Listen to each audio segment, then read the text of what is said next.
Okay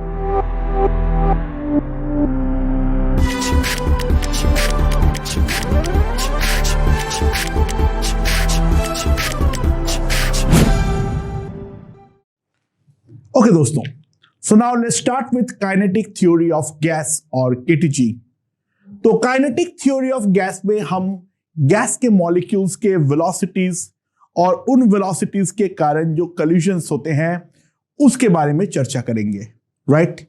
इसके अलावा हम देखेंगे डिग्रीज ऑफ फ्रीडम क्या होती है, मोनोएटॉमिक, डायएटॉमिक, ट्राइएटॉमिक, इन गैसेस में डिफरेंस क्या होती है, इसके बारे में भी हम चर्चा करने वाले हैं, राइट। ओके, सुनाओ, ध्यान देना, काइनेटिक थ्योरी ऑफ गैस को पढ़ने के पहले हमें कुछ बेसिक असम्पशंस मानना पड़ेगा, अदरवाइज हम ये वाले चैप्टर को नहीं समझ पाएंगे। और ये जो असम्पशंस है ये 100% ट्रू नहीं है, लेकिन हम जो डिराइव करेंगे वो सारे के सारे इसी के बेसिस में करने वाले हैं। ओके, नाउ लेट्स सी क्या क्या है असम्पशंस। अच्छा, the first assumption, all gas is made up of tiny spherical particles. All gas is made up of tiny spherical particles called molecules, right? पहला, हमारे जितने भी मॉलिक्यूल्स होंगे उन सबको हम बहुत छोटे छोटे स्फीयर्स जो है वो हम कंसीडर करने वाले हैं, राइट। दूसरा, volume of molecules will be much much less than the volume of the gas. Molecules के वॉल्यूम के सामने जो गैस का वॉल्यूम है वो बहुत ज्यादा होगा, राइट। यानी कोई भी एक गैस के अंदर प्रैक्टिकली सारे के सारे जगह जो होंगे वो हमारे खाली होंगे। अच्छा, gravity has no effect, gravity has no effect on molecular motion. हम ग्रेविटी का इफेक्ट को पूरी तरीके से नेग्लेक्ट करेंगे, ओके। या फिर मतलब यहां पर कोई प्रोजेक्टाइल मोशन वगैरह मॉलिक्यूल्स का नहीं होगा, right. Fourth, accept during the time of collision, accept during the time of collision,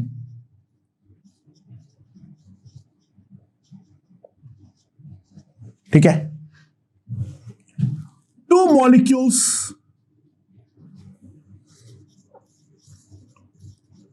do not exert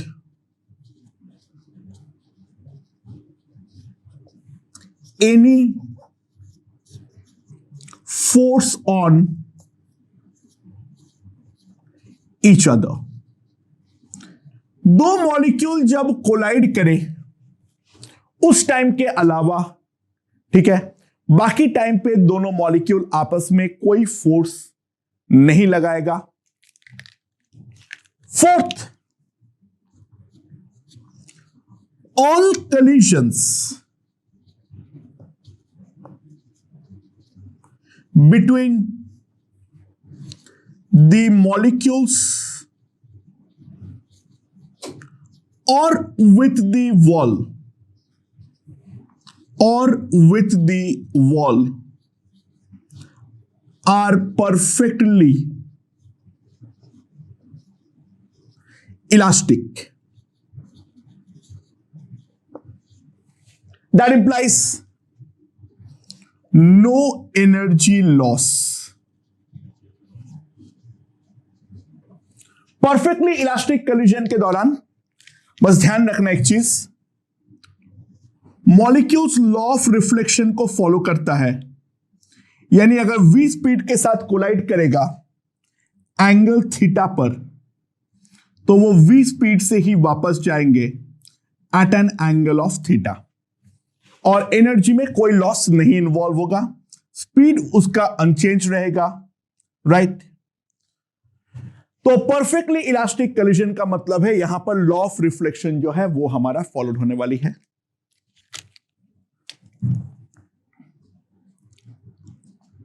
all molecules follow NLM यानी न्यूटन्स लॉज ऑफ मोशन को वो डेफिनेटली हमारा फॉलो करेगा।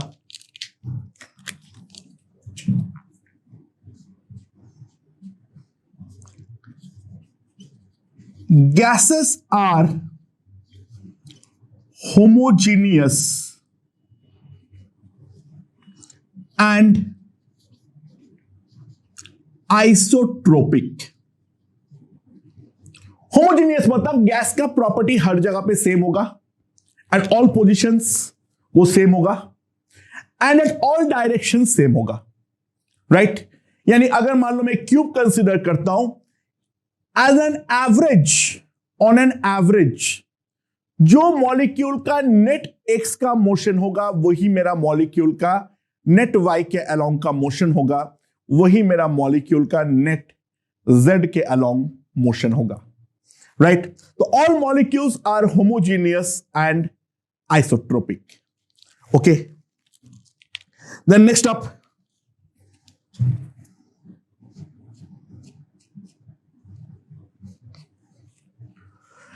all energy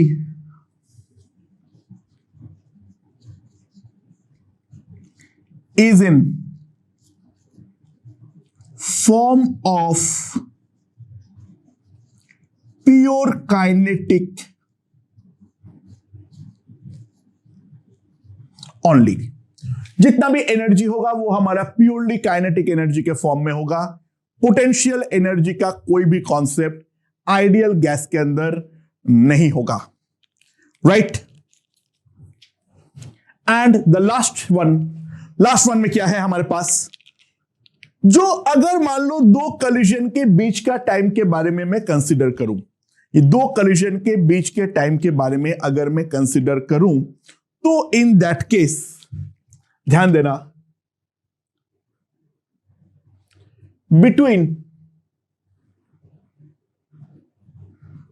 two collisions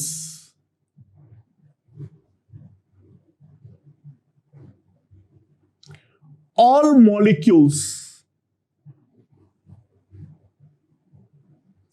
execute straight line motion in random direction।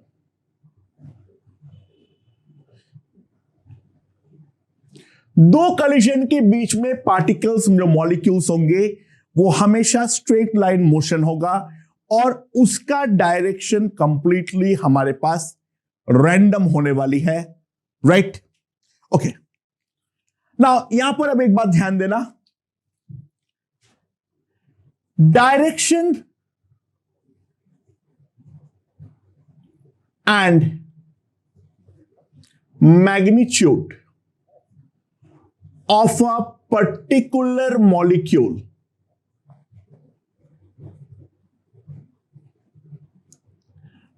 velocity का magnitude of a particular molecule can never be predicted। कोई एक particular molecule का speed कितना है मैं उसके बारे में कुछ भी नहीं कह सकता हूं, उसका मैग्नीट्यूड कितना है वेलोसिटी का, उसका डायरेक्शन क्या है, मैं उसके बारे में कुछ भी नहीं कह सकता हूं। यानी इन जनरल कोई भी अगर मेरे पास पार्टिकल है वो इस तरीके का मोशन, यानी यहां पर हुआ, यहां पर कुछ कोलाइड हुआ जिस कारण पे डायरेक्शन बदला, फिर यहां पर कोई कोलिजन हुआ, हो सकता है वो दो मॉलिक्यूल के आपस में कोलिजन हो या फिर दीवार के साथ कोलाइड कर रहा हो। जहां जहां पर हमें शार्प ब्रेक मिल रहा है वो सारे के सारे पोजीशन पोजीशन ऑफ कॉलिजन्स है, और बिटवीन टू कॉलिजन वो हमेशा स्ट्रेट लाइन पे फॉलो करेगा, रैंडम होगा, स्पीड डायरेक्शन दोनों हमारा कंप्लीटली रैंडम है। तो ये जो प्रकार ऑफ मोशन होता है इसको हम बोलते हैं जिगजैग मोशन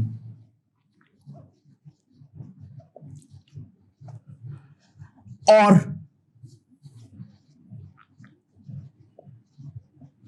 ब्राउनियन मोशन। इस प्रकार का जो मोशन होता है उसको हम बोलते हैं जिगजैग मोशन और ब्राउनियन मोशन। एक बात और ध्यान रखना है हमें, for the results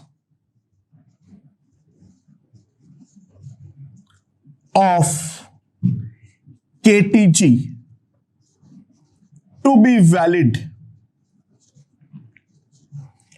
for the results of KTG to be valid, the number of molecules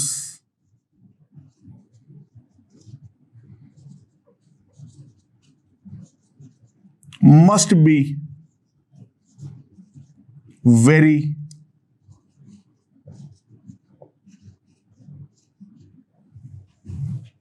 KTG के रिजल्ट्स को वैलिड होने के लिए जो हमारा नंबर ऑफ मॉलिक्यूल्स होनी चाहिए वो मॉलिक्यूल का संख्या बहुत ज्यादा हाई होना जरूरी है।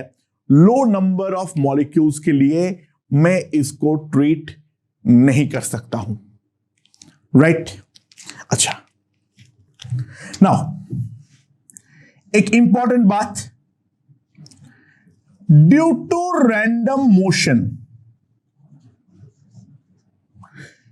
क्योंकि ऑब्वियसली बहुत सारे करोड़ों अरबों खरबों पार्टिकल्स है हमारे पास, अगर एक मॉलिक्यूल्स है उसमें 10 टू द पावर 23 मॉलिक्यूल्स है और सारे रैंडम मोशन पे है, तो ऑब्वियसली बात बोल सकता हूं अगर कोई पर्टिकुलर पार्टिकल का वेलोसिटी किसी इंस्टेंट पे v वेक्टर है तो कोई ना कोई एक दूसरा पार्टिकल हमें मिल ही जाएगा जिसका वेलोसिटी -v वेक्टर के अलोंग है।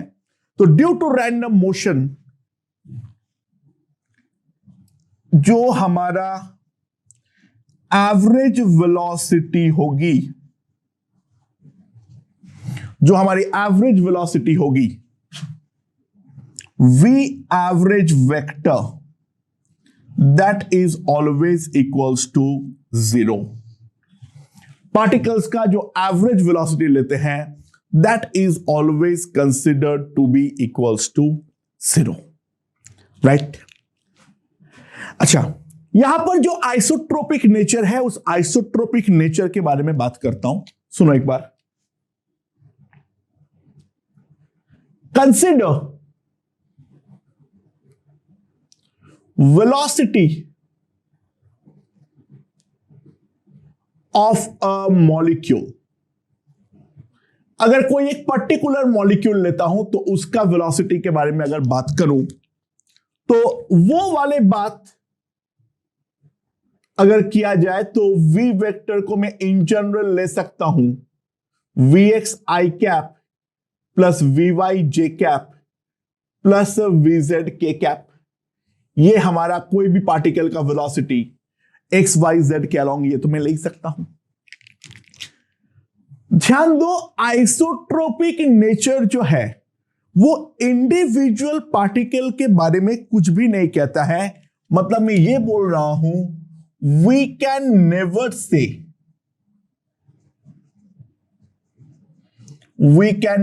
से that vx equals to vy equals to vz। एक पर्टिकुलर मॉलिक्यूल का एक्स वाई जेड के बारे में हम कुछ भी नहीं कमेंट कर सकते हैं, दैट्स ऑब्वियस, राइट? तो आइसोट्रोपिक नेचर किस तरीके से एप्लीकेबल है, ध्यान देना। अच्छा, मैं इसका अगर मॉड ले लेता हूं तो v स्क्वायर क्या आ जाएगा मेरे पास, vx square plus vy square plus vz square, right? ये एक मॉलिक्यूल के लिए है। Now let there be capital N molecules. हमारे पास कितने मॉलिक्यूल्स है? Capital N, right? तो अगर हमारे पास कैपिटल N मॉलिक्यूल्स है तो सबके लिए मैं ये वाला लिख सकता हूं, v1 square equals to vx1 square plus vy1 square plus vz1 square, v2 square equals to blah, v3 square equals to blah. यानी इन जनरल में लिख सकता हूं summation v square will be summation vx square plus summation vy square plus summation vz square। ये तो मैं लिख सकता हूं। नाउ अब जब टोटल नंबर ऑफ मॉलिक्यूल्स है और मॉलिक्यूल का संख्या एक्सट्रीमली हाई है तो x के along net motion must be equals to y के along net motion will be z के along net motion। मतलब ध्यान देना मैं क्या बोलना चाह रहा हूं, यहां पर ड्यू टू आइसोट्रोपिक नेचर, ठीक है, due to isotropic nature, simple सी बात है, मैं लिख सकता हूं summation vx square equals to summation vy square equals to summation vz square. ये मैं ड्यू टू आइसोट्रोपिक नेचर लिख सकता हूं, right? But vx vy vz बिल्कुल भी इक्वल है, हम इसके बारे में कमेंट कर ही नहीं सकता हूं। इंडिविजुअल पार्टिकल के लेवल पे तो हमारा kinetic theory of gas applicable ही नहीं है। पहले इस बात को हमारे लिए समझना जरूरी है, ओके, राइट? सो यहां से मैं एक चीज लिख सकता हूं क्योंकि ये तीनों इक्वल है, therefore summation v square will be 3 summation vx square। So जो हमारा vx स्क्वायर का वैल्यू होगा that will be 1/3 summation v square. तो इन जनरल में लिख सकता हूं summation vx square equals to summation vy square equals to summation vz square, that is 1/3 summation v square। Is it clear? Hope so।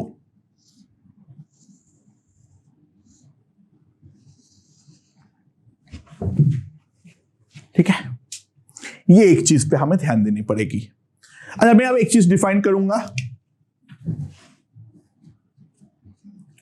Root mean square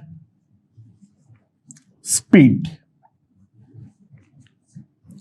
So how is root mean square speed defined? तो अगर मान लो मेरे पास n molecules है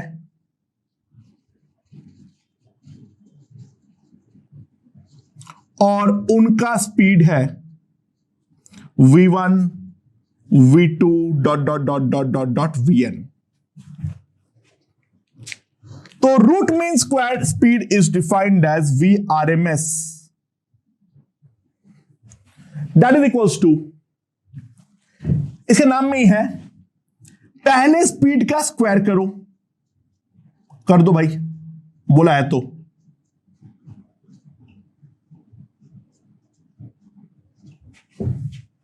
फिर उनका mean लो, वो भी कर देते हैं,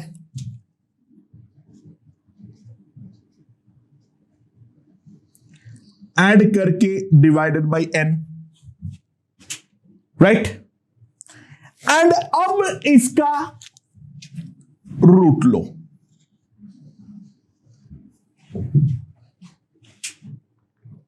तो that is called the root mean square speed, यानी under root v1 square plus v2 square dot dot dot vn square by n, that is the RMS speed, right? बहुत लोग RMS वेलोसिटी बोल देते हैं, but it's not actually velocities, it is actually the speed.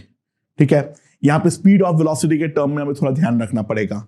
And by the way it can be also written as under root summation V square by N. Okay, तो ये था हमारे basic definitions, और अब हम लोग बेसिक डेफिनेशन के ऊपर बेस करते हुए हमारा केटीजी का मेन जर्नी को चालू करते हैं।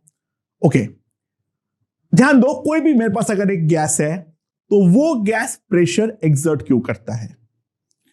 ऑब्वियसली बात है, अगर मेरे पास कोई एक मॉलिक्यूल है, उसके पास कोई वेलोसिटी के कारण एक मोमेंटम है, जब वो दीवार के साथ टकराएगा तो ऑब्वियसली बात है उसका मोमेंटम में चेंज होगा। तो उसका मोमेंटम में जो चेंज हुआ है वो एक ही कारण पे हुआ है, जो दीवार उसके ऊपर फोर्स लगाया है। तो according to the Newton's third law, जो अगर मॉलिक्यूल के ऊपर दीवार फोर्स लगा रहा है तो दीवार के ऊपर भी मॉलिक्यूल डेफिनेटली फोर्स लगाया होगा। तो ये जो दीवार के ऊपर फोर्स लगाया हुआ है, that force per unit area is called, is the reason behind the pressure of a gas.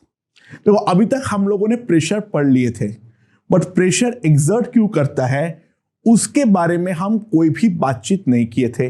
अच्छा, प्रेशर काम कैसे करता है वो भी यहां से क्लियर हो गया होगा। जो कोई भी पार्टिकल दीवार को फाड़ने का कोशिश करेगा, तो जो चीज हम बोल रहे थे, जो प्रेशर जो लगेगा वो हमेशा जो हमारा कांटेक्ट एरिया है उस कांटेक्ट एरिया को गैस से दूर भेजने का ट्राई करेगा। That will be the direction of pressure regarding a gas और इन जनरल अ फ्लूइड। समझ में आया? ओके, तो now let's try to derive. Okay okay दोस्तों, so now let's start the molecular interpretation of pressure. तो कैसे है, ध्यान दो। देखो, यहां पर मैं ड्रॉ कर रखा हूं। मेरे पास एक ये एक्स एक्सिस है, ये वाई एक्सिस है और ये जेड एक्सिस है। तो मेरे पास बेसिकली ये क्यूब है। This length is L, this length is L, ठीक है, and this length is also L. ये मेरे पास एक क्यूब है, राइट। तो ये वाले क्यूब के अंदर लेट देयर बी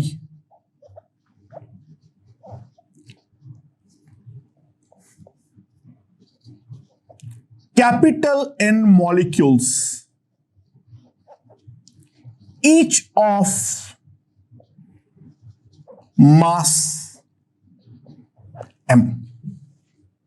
ठीक है, तो ऑब्वियसली बात है हर मॉलिक्यूल रैंडमली गोल गोल घूम रहा है, ठीक है, टकरा रहा है आपस में दीवार के साथ। तो अगर मान लो इसका डेंसिटी है रो, तो calculate the pressure P in terms of the velocity of the molecules and the density of the gas. Okay, तो कैसे करेंगे, लेट्स सी।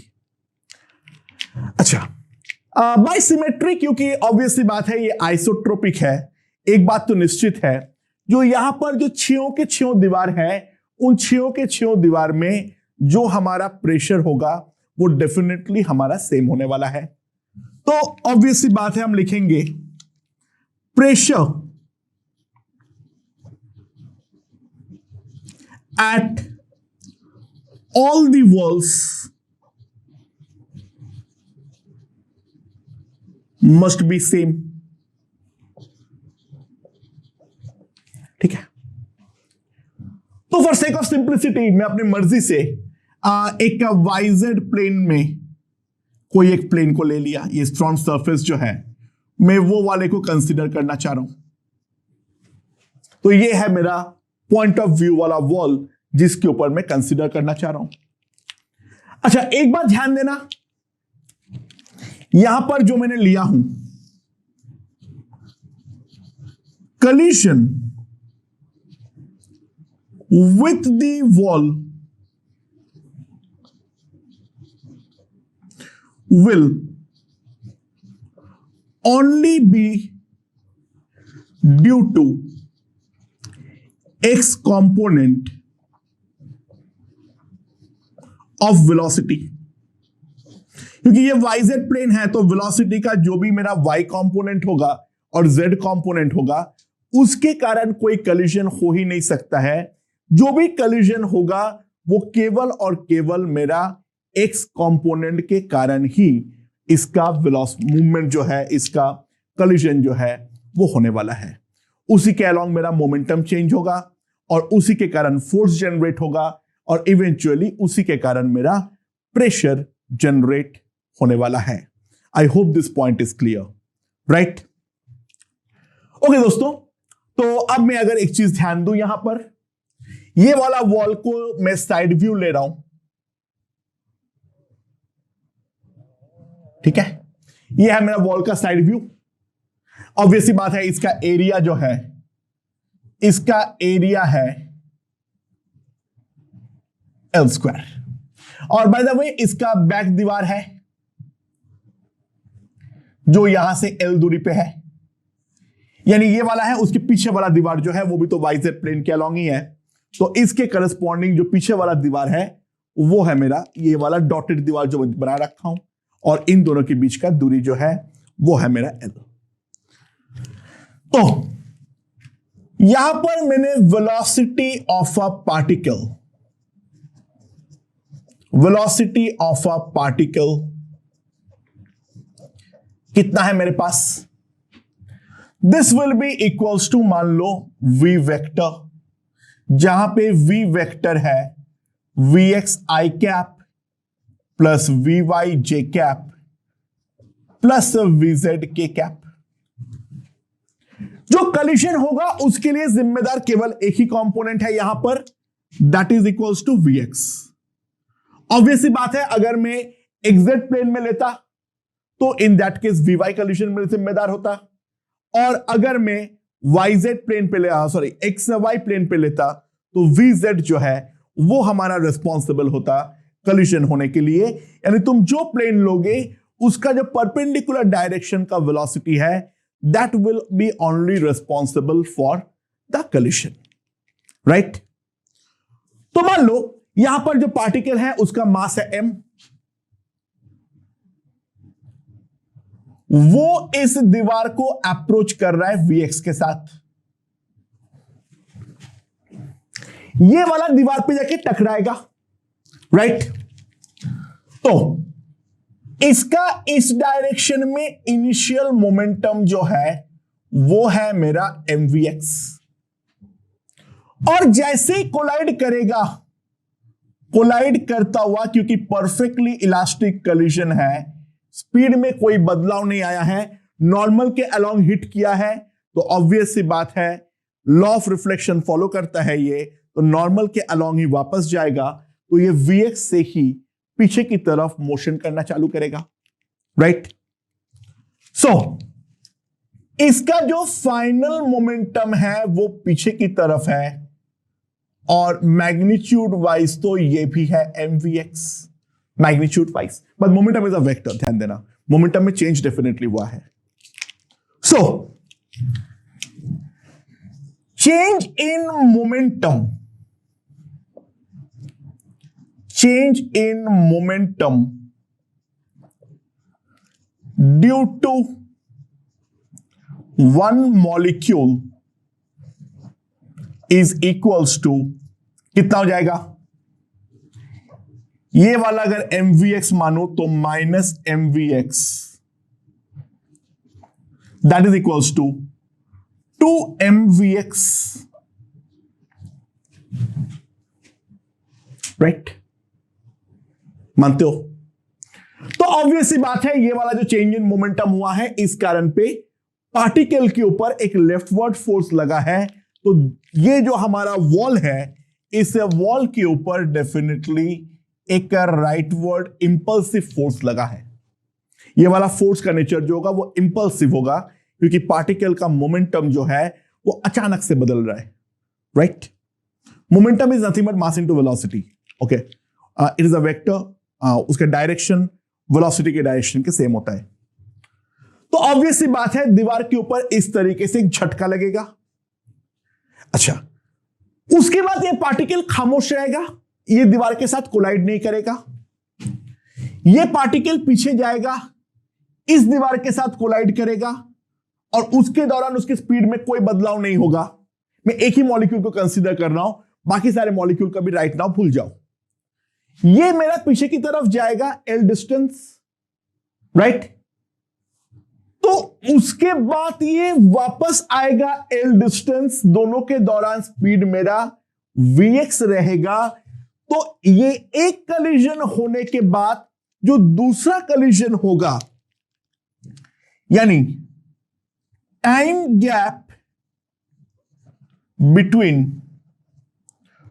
टू कलिजन्स, उसके बारे में अगर मैं बातचीत करूं तो वो टाइम गैप डेल्टा टी मेरे पास सिंपली आएगा इधर से इधर जाने का time L by V X, फिर यहां से यहां आने का time L by V X, so that will be equals to 2L by V X, right.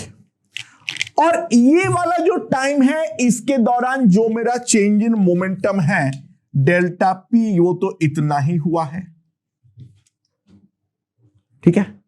तो टोटल चेंज इन मोमेंटम इतना है और ये हमारा टोटल टाइम है। ध्यान देना, फोर्स जो है वो तो झटके में लगेगा, लेकिन it doesn't matter.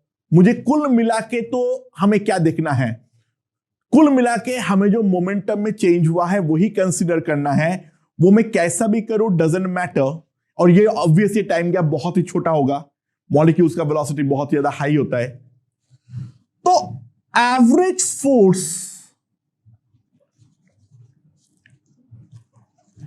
On the molecule,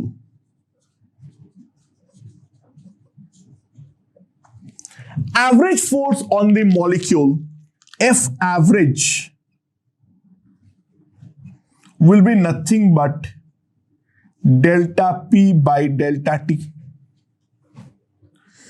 and यहां पर अगर मैं करूं 2 कट गया, that will be equals to M into V X square by L। ये हमारा मॉलिक्यूल के ऊपर का एवरेज फोर्स है।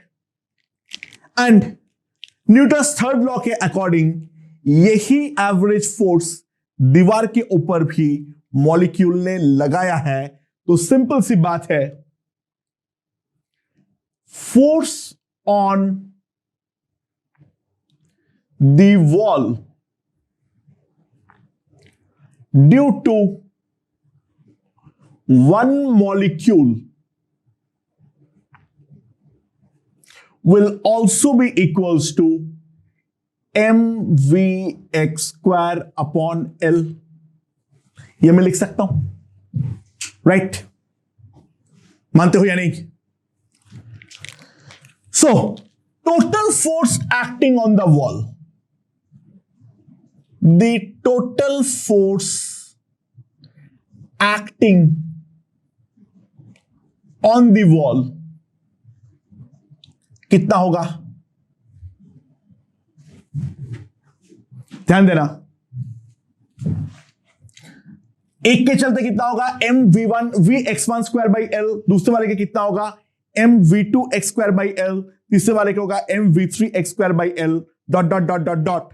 तो total force acting on the wall F equals to M by L into summation of V X square. ये तो मैं लिख सकता हूं, राइट? अच्छा, और ये मैंने ये वाला दीवार लिया इसलिए समेशन वी एक्स स्क्वायर आया। पीछे वाला लेता तो भी वो आता, ये वाला दोनों लेता यानी वाई एक्जेक्ट प्लेन के अलोंग तो समेशन वी वाई स्क्वायर आता। और मैं अगर टॉप का या बॉटम का सरफेस लेता तो समेशन वी जेड स्क्वायर आता।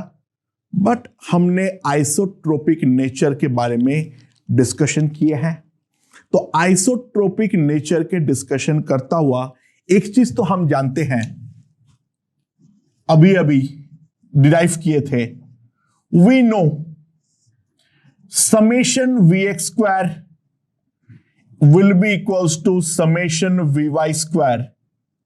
That will be equals to summation Vz square. And that is equals to 1 by 3 summation V square. So force जो आएगा that is equals to m by 3l into summation V square. Right? समझ में आया? तो pressure जो आएगा that is equals to force upon area and area जो है that is equals to L square. So that will be equals to m by 3l cube into summation of v square. m जहां पे मेरा एक molecule का मास है. Okay, so pressure P क्या आ गया मेरे पास 1 by 3 m by l cube into summation v square. तो मैं अब क्या करता हूं, ध्यान देना, मैंने ऊपर नीचे कैपिटल N यानी total number of molecules of gas से मल्टीप्लाई डिवाइड कर देता हूं. तो यहां पर मेरे पास आ गया कैपिटल N और डिवीजन पे भी मैंने डाल दिया कैपिटल N. एक मॉलिक्यूल का मास है स्मॉल m, कैपिटल N जो है वो टोटल नंबर ऑफ मॉलिक्यूल्स है. तो small m into capital N जो होगा वो हमारा क्या हो जाएगा, the mass of the gas. तो ऑब्वियस सी बात है m इंटू n जो है this will be the mass of gas. और जो L क्यूब है वो है मेरा volume of gas. But mass by volume is nothing but density. तो मेरे पास आ गया है P is equals to 1 by 3 row into summation V square by N. But ये चीज हम लोगों ने अभी अभी डिफाइन किए थे. VRMS क्या था, under root V1 square plus V2 square plus dot blah blah blah blah by N, यानी summation V square by N. तो summation V square by N क्या आएगा, this is nothing but VRMS square. तो pressure P is derived as 1 by 3 rho VRMS square. So this is the interpretation of pressure in terms of the molecular velocity. So pressure P is equals to 1 by 3 into rho, the density of the gas, into the VRMS square. VRMS square को हमने define कर चुके हैं. तो this is the expression regarding the pressure. समझ में आया दोस्तों, राइट? हमने क्यूब के लिए डिफाइन किए हैं, ठीक है. इन आगे हम देखेंगे ये हर शेप के लिए ट्रू है, लेकिन पहले हमें ये बात तो समझना पड़ेगा जो क्यूब के लिए हमने प्रेशर और VRMS में रिलेशन बना चुके हैं. अच्छा, तो VRMS का वैल्यू क्या आएगा? सो VRMS square will be nothing but 3p by rho. VRMS square will be nothing but 3p by rho. So VRMS is equals to under root 3p by rho. तो दोस्तों अगर मान लो मैं टेम्परेचर को कांस्टेंट रखा तो प्रेशर अगर मैंने बढ़ा दिया तो VRMS बढ़ेगा या घटेगा? टेम्परेचर को कांस्टेंट रखते हुए अगर मैंने प्रेशर को बढ़ाया तो मेरा VRMS बढ़ेगा या घटेगा? जो लोगों को लग रहा है बढ़ेगा वो अपने गाल पे थप्पड़ मार लो, कुछ नहीं होगा. ध्यान दो, क्या है मेरे पास, we no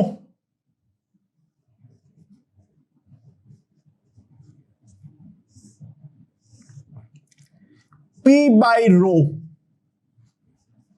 is equals to RT by M. Right दोस्तों, अगर प्रेशर बढ़ाऊंगा तो डेंसिटी भी बढ़ेगा, मैं कुछ डायरेक्टली नहीं बोल सकता हूं, राइट। प्रेशर अगर बढ़ाऊंगा टेम्परेचर को फिक्स करके तो मेरा डेंसिटी भी बढ़ेगा, तो पी बाई रो का क्या होगा वो तो हमें देखना पड़ेगा ना। रो हमारा कांस्टेंट थोड़ी ना है, और यहां से हमारा क्लियरली एविडेंट है क्योंकि P by rho equals to R T by M. So V R M S का फॉर्मूला हमारे पास आ चुका है, this is equals to 3RT by M, जहां पे m जो है वो हमारा molecular weight of the gas है। तो VRMS केवल दो चीज पे डिपेंड करता है, क्या क्या, डिपेंड्स ऑन गैस और दूसरा डिपेंड्स ऑन टेम्परेचर। केवल यही दोनों फैक्टर पे हमारा VRMS का वैल्यू डिपेंड करता है और किसी चीज पर डिपेंड वो नहीं करता है। ओके दोस्तों, समझ में आया है। सो हम लोगों ने ये वाले रिलेशन से VRMS का वैल्यू निकाल लिए हैं for a given gas and at a given temperature.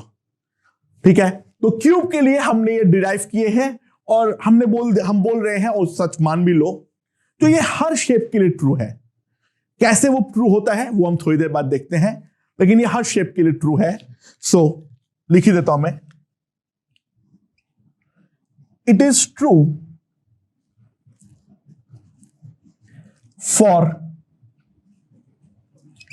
Any shape of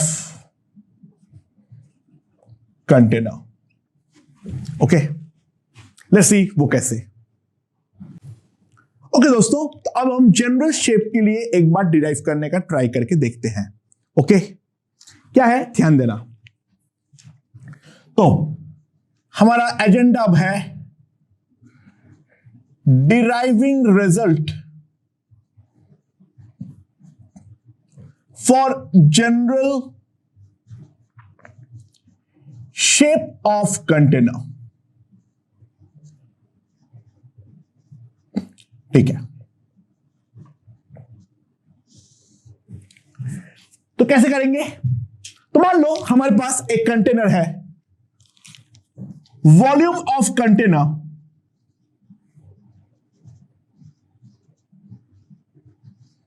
जो हमारा कंटेनर है उसका वॉल्यूम जो है वो है मेरे पास कैपिटल V, और टोटल नंबर ऑफ मॉलिक्यूल्स,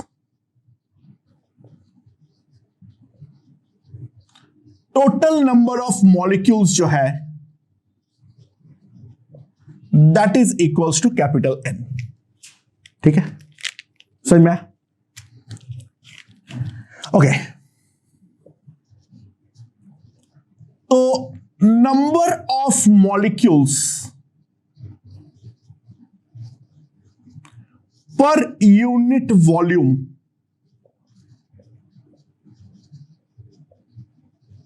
उसको मैं बोल देता हूं small n, that is equals to capital N by V। ठीक है, राइट। अच्छा, अब क्या है, मेरे पास ये कंटेनर वॉल है,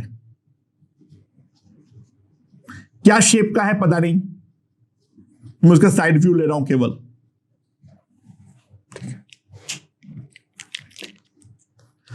मैं अब यहां पर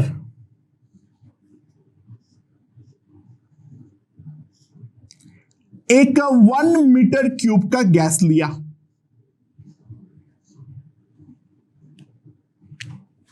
मैं अब यहां पर 1 मीटर क्यूब का गैस लिया, राइट। यह है मेरा क्यूब C। तो ऑब्वियस सी बात है इसके अंदर नंबर ऑफ मॉलिक्यूल्स पर यूनिट वॉल्यूम हम लोग देख चुके हैं, तो यह है मेरा कितना, इसके अंदर मेरे पास डेफिनेटली स्मॉल n मॉलिक्यूल्स होने वाला है।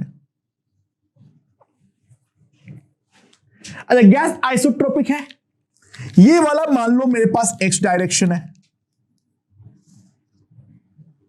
ठीक है, ये मेरा x डायरेक्शन है।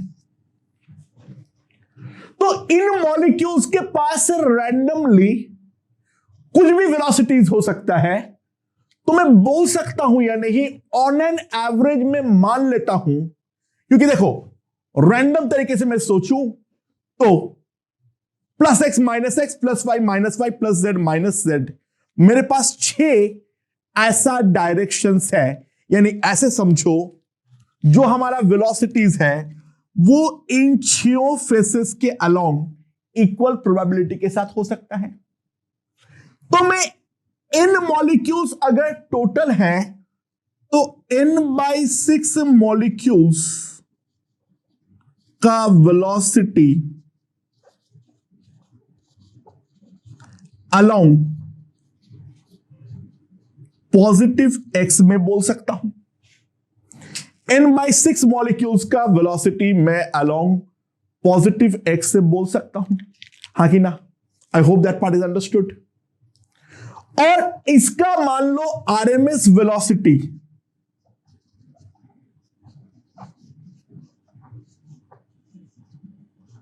v है, तो ये डिस्टेंस है, मतलब v मीटर पर सेकेंड।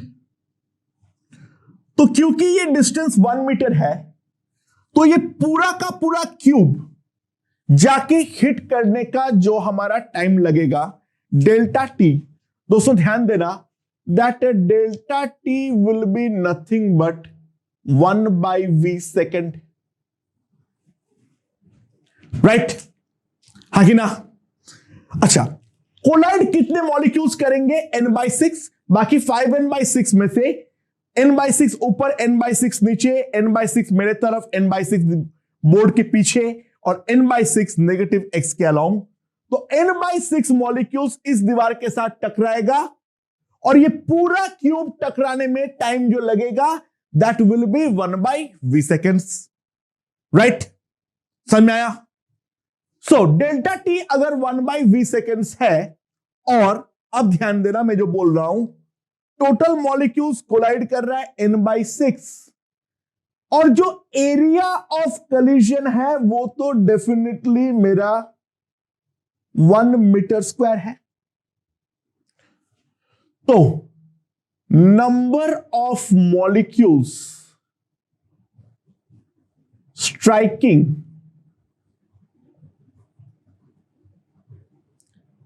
पर unit area per unit time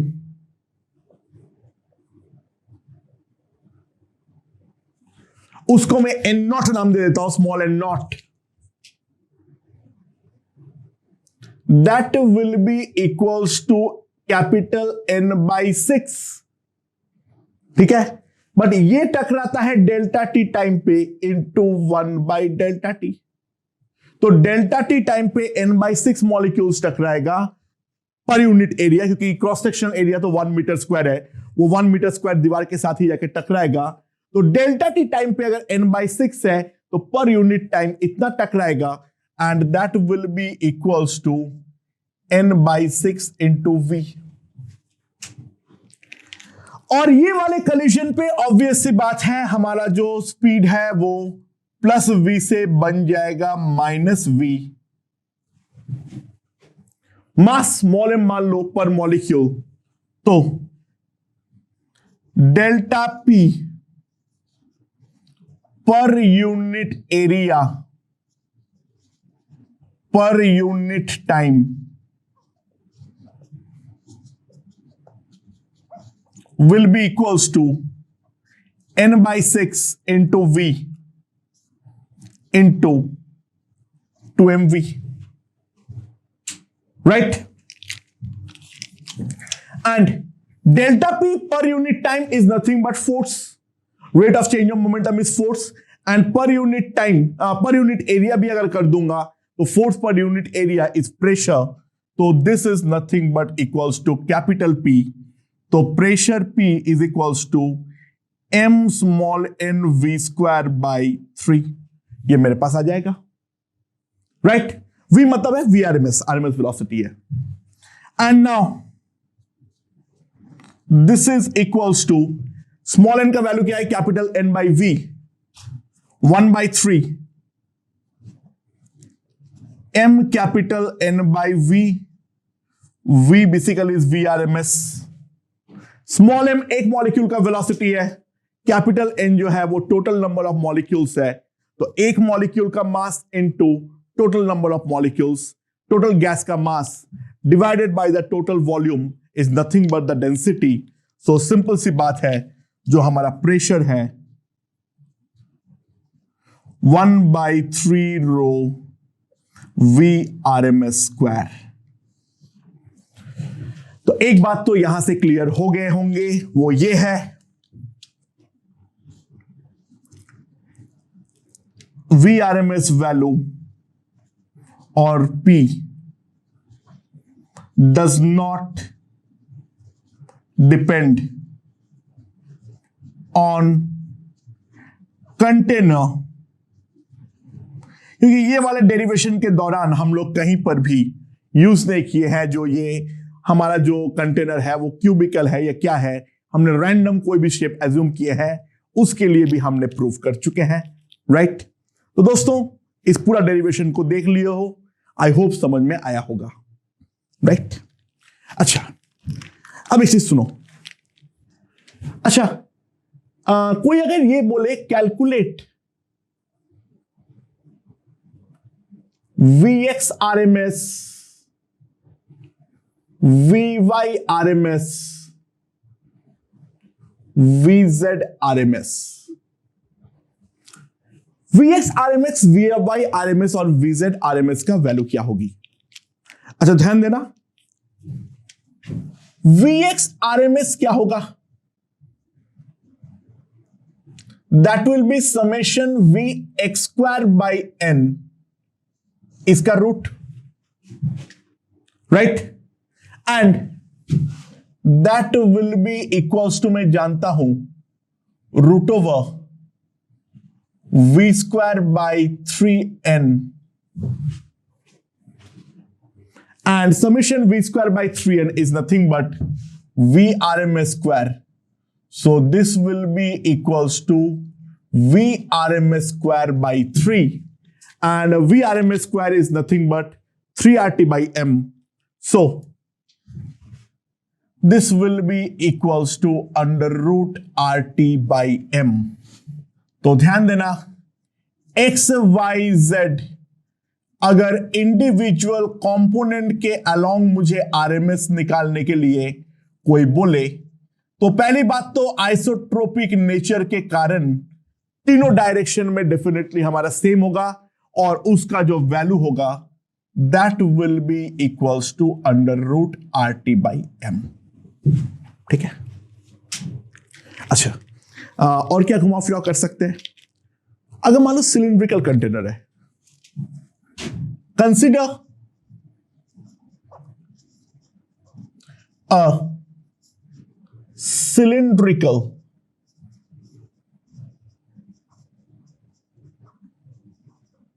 container. Right.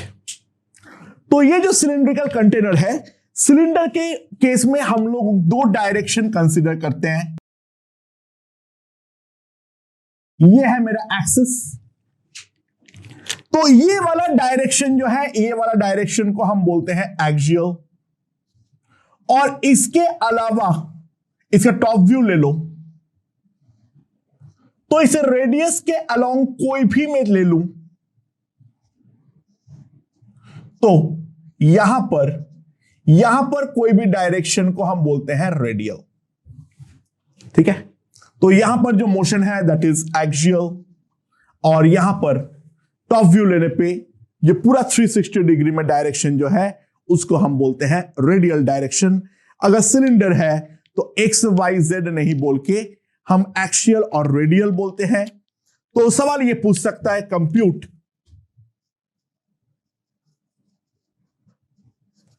VRMS axial and VRMS radial.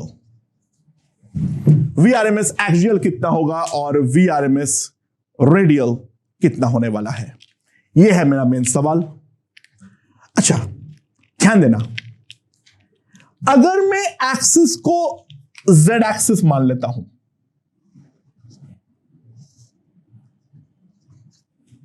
तो ये जो रेडियल प्लेन है, ध्यान देना, this is the X Y plane, है कि ना। सो वी स्क्वायर मेरे पास था V X square plus V Y square plus V Z square. ये वाला जो है ये मेरा एक्सियल पार्ट हो गया और ये दोनों कंबाइंड मेरा रेडियल पार्ट हो गया। ये वाला पार्ट मेरा एक्सियल पार्ट हो गया और ये दोनों कंबाइंड मेरा रेडियल पार्ट हो गया। I hope this is understood. Okay, तो summation V square,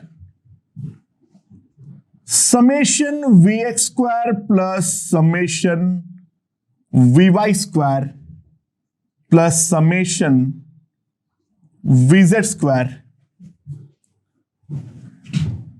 by N by N by N by N. ठीक है, तो ये वाला साइड तो मैं जानता हूं। और अब अगर मैं इंडिविजुअल के बारे में बात करूं, इसके बारे में, तो summation of V radial square by N, इन दोनों का सम है, तो that is R T by M plus R T by M. इन दोनों का इंडिविजुअल वैल्यू मैंने अभी निकाला हूं, आर टी बाई एम। तो ये टोटल कितना हो जाएगा, 2RT बाई एम।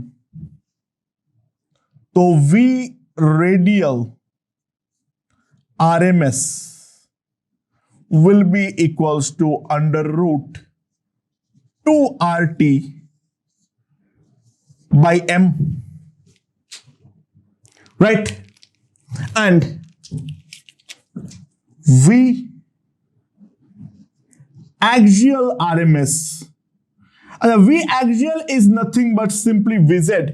तो VZ का जो वैल्यू है वो तो तुम्हारा सिलिंड्रिकल या फिर क्यूबिकल दोनों में सेम ही रहेगा।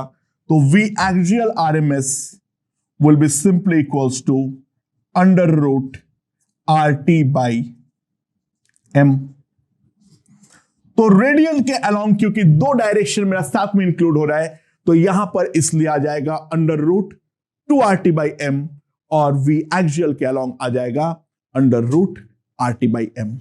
तो दोस्तों, आई होप ये वाला पार्ट हमें समझ में आया होगा। और अब हम देखने वाले हैं वेलोसिटी के डिस्ट्रीब्यूशन कर्व क्या होता है। Let's see.